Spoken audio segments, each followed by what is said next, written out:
मैं आपके तोसत से अपने इंतहाई ज़ी वक़ार जो हमारे मेंबर्स हैं जिनका ताल्लुक़ वज़ीरिस्तान से और फाटा से है, मैं उनको यकीन दिलाना चाहता हूँ कि उनके जो जायज़ ख़दशात हैं इस बारे में पूरी तरह उनकी बात न सिर्फ उसकी सुनवाई होगी बल्कि उनको बड़ी संजीदगी के साथ उसका जवाब उनको दिया जाएगा ताकि उनके जो कंसर्न्स हैं, उनके जो ख़दशात हैं, उनको पूरी तरह सेटिस्फाई किया जाए। कल जिस तरह कि आप नबी फरमाया,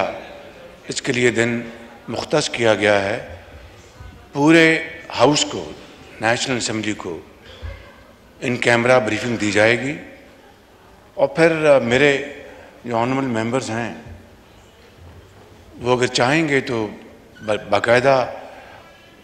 वो अपने सवालात भी कर सकते हैं और एक बड़ा हेल्दी इंटरेक्शन होगा। तो मैं